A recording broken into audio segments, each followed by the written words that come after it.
Oke, selamat pagi, siang, sore, malam, tergantung kalian menonton video ini. Saya perkenalkan, saya Hiba Saputra dari program studi Teknik Informatika dan dari Fakultas Ilmu Komputer. Pada kali ini, saya akan menjelaskan mengenai algoritma BFS (Breadth First Search) dan DFS (Depth First Search). Sebelumnya, disclaimer terlebih dahulu, saya bukan expert dalam bidang ini dan saya juga bukan ahlinya dalam bidang ini. Jadi jika ada kesalahan dalam penjelasan saya, bisa dikoreksi di bawah. Oke, kita akan menjelaskan tentang pendahuluan, ada cara kerja BFS dan DFS, ada kelebihan kekurangan BFS dan DFS, komparasikan antara BFS dan DFS, dan nanti juga ada contoh penerapannya, dan yang terakhir ada kesimpulan. Oke, pendahuluan.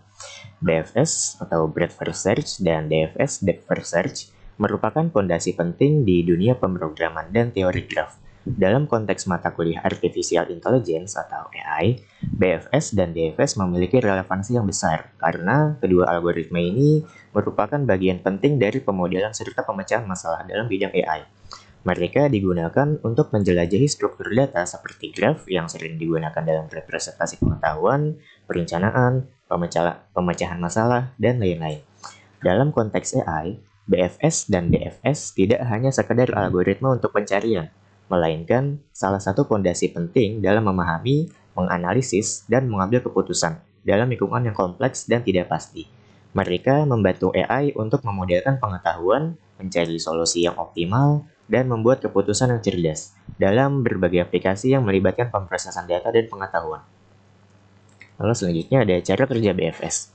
Algoritma Breadth First Search atau BFS adalah algoritma pencarian melebar yang digunakan dengan mengunjungi node pada level n terlebih dahulu sebelum mengunjungi node-node pada level n plus 1. Cara kerja algoritma Breadth First Search yaitu mengunjungi semua simpul pada level yang sama sebelum menjelajahi ke level yang lebih dalam. Ini dilakukan dengan menggunakan struktur data antrian atau queue. Nah, ada sedikit video di samping ya, yang mengilustrasikan bagaimana BFS bekerja. Dan mulai dari simpul paling atas, yaitu 1, dan melebar ke node di bawahnya, yaitu level selanjutnya. Itu ada 2, 3, dan 4. Lalu seterusnya jika node pada level tersebut sudah semuanya terkunjungi, baru melanjutkan ke node n plus 1, yaitu di bawahnya. Itu ada node 5, 6, 7, dan 8, dan seterusnya, sampai target ditemukan. Dan di sini ada penjelasannya, pilih simpul awal sebagai titik awal pencarian, terus lalu masukkan simpul awal ke antrian dan tandai sebagai sudah dikunjungi. Setelah itu iteratif di sini maksudnya itu repetitif ya, jadi seperti pengulang. Jadi ambil simpul dari antrian, tambahkan tetangga yang belum dikunjungi ke antrian dan tandai mereka, tandai sebagai yang sudah dikunjungi. Lalu jelajahi simpul pada level saat ini sebelum beralih ke level yang lebih dalam. Dan terakhir teruskan hingga semua simpul yang terhubung telah dikunjungi.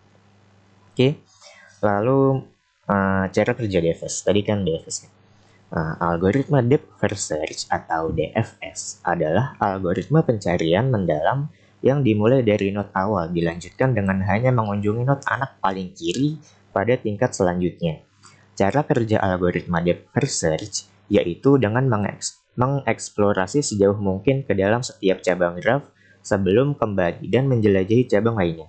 Dan di sini ada ilustrasinya, yaitu dimulai dari node 1, lalu mengunjungi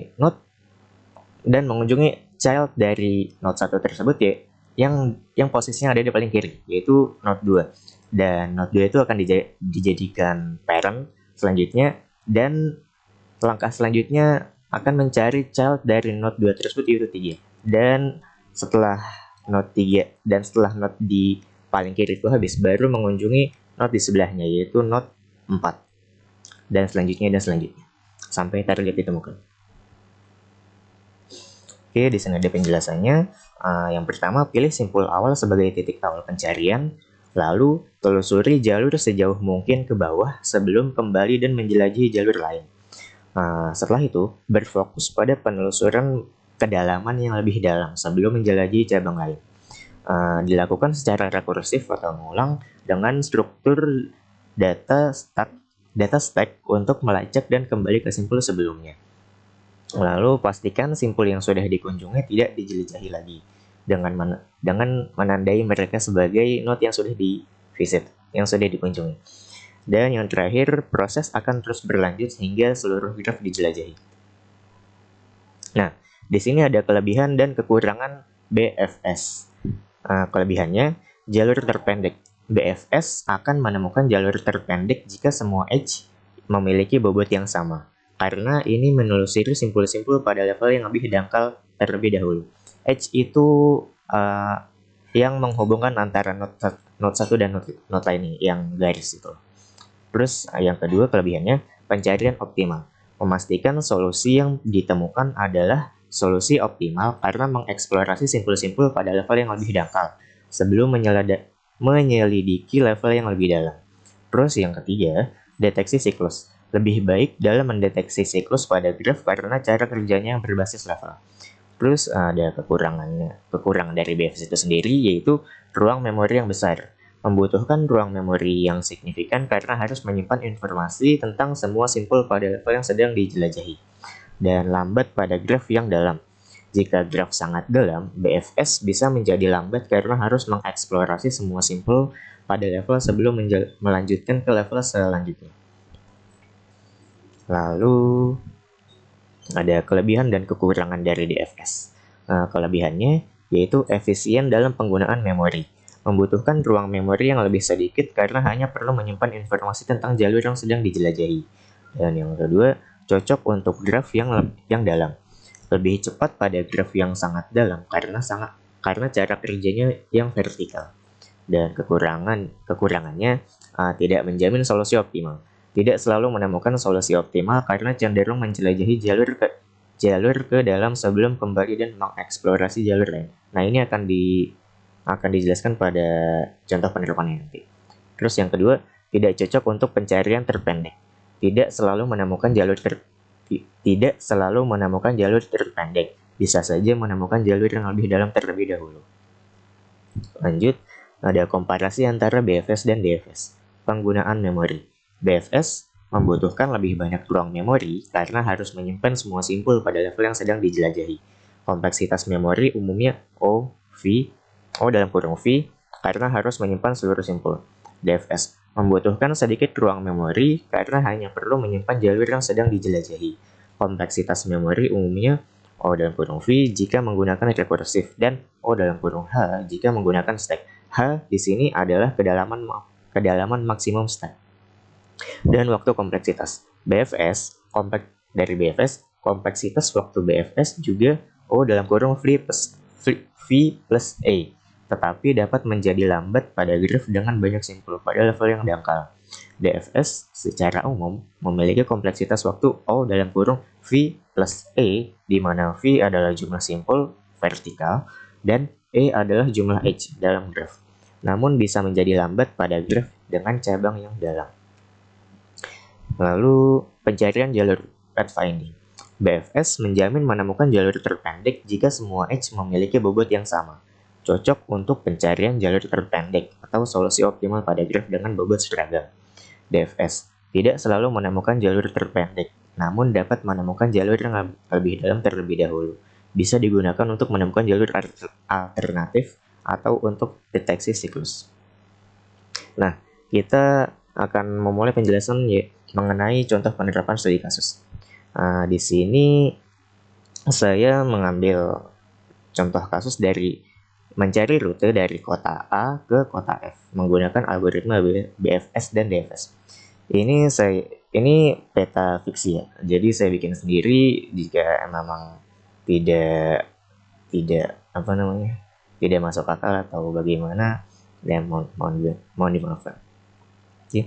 Di sini ada kota A melebar ke kota H, dari A juga ada ke kota D, dari A juga ada ke kota E, dan dari H ada ke kota C, dari D ada ke kota I, G, dan B, dan seterusnya sampai ke kota F.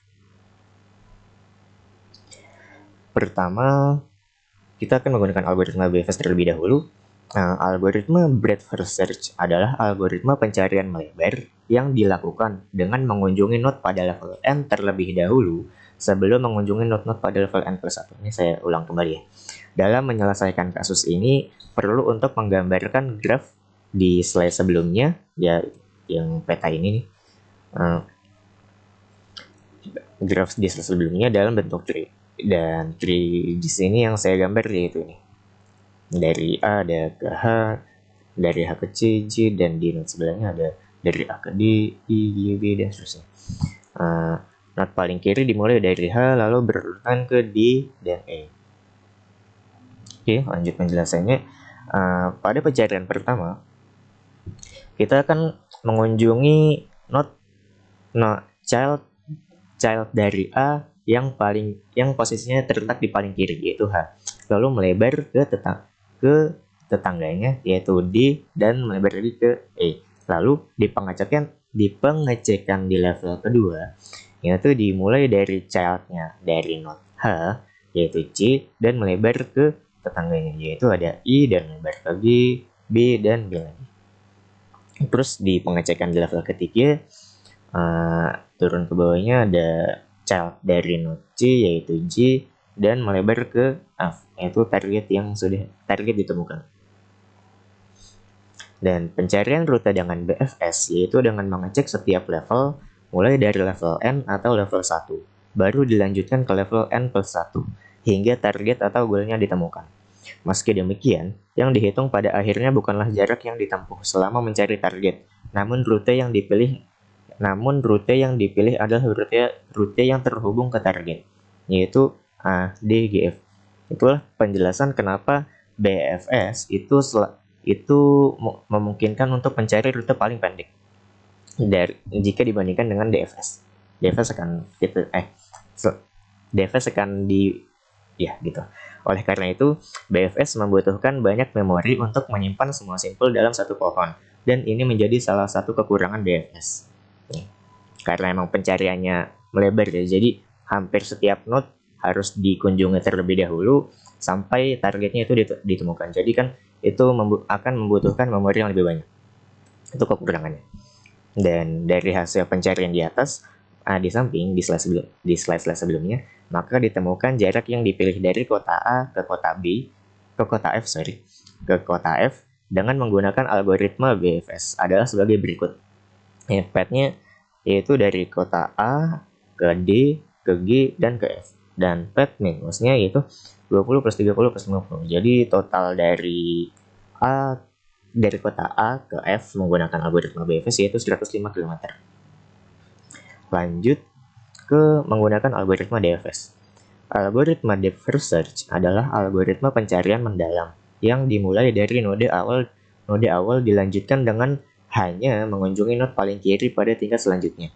Dalam penyelesaian kasus ini, perlu untuk menggambarkan graf dalam bentuk tree. Berikut ini adalah gambar tree untuk DFS yang sedikit berbeda dengan tree yang digunakan pada BFS. Ya, berbeda ya.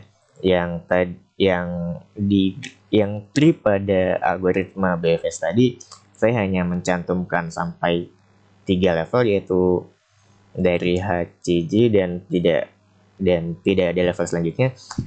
Berbeda dengan menggunakan algoritma DFS yang penjelajahannya vertikal. Jadi dari node paling kiri menjelajahi sampai paling bawah.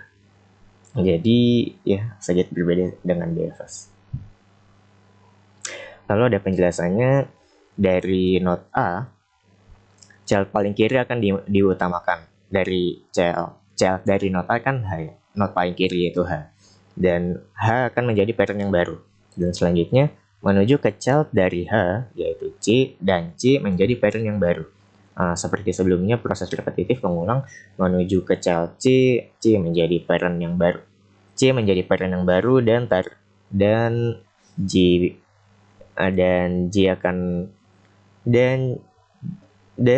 child dari G yaitu F akan menjadi parent yang baru dan target ditemukan. Dan penjelasannya, pencarian rute dengan DFS yaitu dengan melakukan pencarian mendalam yang dimulai dari node awal, dilanjutkan dengan hanya mengunjungi node anak paling kiri pada tingkat selanjutnya. Pada tree kasus ini, target dapat ditemukan di child terdalam paling kiri, sehingga didapatkan rute berdasarkan algoritma DFS, yaitu A, H, C, J, F. Dari hasil pencarian di atas, maka ditemukan jarak yang dipilih dari kota A ke kota F, dengan menggunakan algoritma DFS adalah sebagai berikut. Path-nya ada dari kota A ke H, lalu ke C, dari ke C ke J, dan baru ke F. Nah, path min cost-nya sama dengan 30 plus 20 plus 50 plus 20, yaitu 120 km. Lebih jaraknya lebih panjang daripada algoritma BFS yang kita jelaskan sebelumnya. Oke, kesimpulannya, pada contoh penerapan studi kasus kali ini, penggunaan algoritma pencarian BFS lebih efisien dengan path cost 105 km jika dibandingkan dengan menggunakan algoritma pencarian DFS yang memiliki path cost 120 km. Tetapi di sini yang menggunakan algoritma BFS, penggunaan memorinya akan lebih banyak jika dibandingkan dengan algoritma DFS. Namun pada kasus lainnya bisa saja algoritma DFS lebih efisien. Hal itu tergantung dari kasus itu sendiri. Oke, thank you. Mungkin itu saja yang dapat saya jelaskan dari penjelasan mengenai algoritma BFS dan DFS. Sekali lagi disclaimer, saya bukan expert dan saya bukan ahlinya di bidang ini. Jika memang ada kesalahan atau kekurangan atau memang tidak sesuai faktanya, boleh saja dikoreksi di kolom di bawah. Ya, terima kasih. Gitu saja, mohon maaf sekali lagi. Wassalamualaikum warahmatullahi wabarakatuh.